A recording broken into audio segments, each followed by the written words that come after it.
अस्सलाम वालेकुम students, class 7। आज आप लोगों ने होमवर्क में तबसरा निगारी करनी है, ठीक है। वर्कबुक का एक पेज आपके साथ मैंने शेयर किया है। उस पे आपने जो है वो जो पिक्चर है उसके ऊपर आपने तबसरा करना है, ठीक है। उस पिक्चर पे क्या क्या हो रहा है, क्या नज़र आ रहा है आपको, मैंने वीडियो भी आपके साथ शेयर की है, वीडियो को गौर से देखें, ठीक है।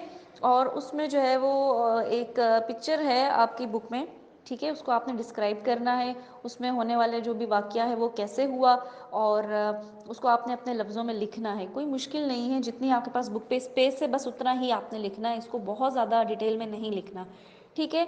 अब उसमें मैंने वीडियो में आपको बताया कि 4 पिक्चर्स हैं। अगर आप बुक पे देखेंगे तो गौर से उस एक पेज पे 4 पार्ट हैं उस पिक्चर के, ठीक है। अच्छा, अब जब आप हर पिक्चर को डिस्क्राइब करेंगे, बताएंगे, तो आपने जो है एक पिक्चर के बारे में सपोज करें आपने 4 to 5 लाइंस लिखी हैं या 3 लाइंस लिखी हैं, तो आप सेकंड पिक्चर के बताने जा रहे हैं तो फिर आप पैराग्राफ चेंज करके लिखेंगे, ठीक है। उसी बुक पर आपने उसी पेज पे आपने पैराग्राफ चेंज करके लिखना है, ताकि पता चल जाए कि आप दूसरी पिक्चर के बारे में बात कर रहे हो। इस तरह 4 पिक्चर्स हैं उस एक पेज पे। इतनी क्लियर नज़र नहीं आ रही, गौर से देखेंगे तो वो उसका थोड़ा सा पार्टीशन सा बना हुआ है, आपको नज़र आएगा कि वो 4 पिक्चर्स हैं, ठीक है। तो आपने चारों के बारे में जब लिखना है तो पैराग्राफ चेंज करके लिख लेना है। वीडियो देखें, उसमें मैंने आपके साथ जो है वो शेयर की हुई है कि किस तरीके से आप उसको लिख सकते हैं। बहुत इजी है, उसमें मुश्किल नहीं है। क्लास में भी आप लोग करते हैं, इससे पहले भी आप पिक्चर रीडिंग आप लोगों कर चुके हैं, तो उसको लिख लें।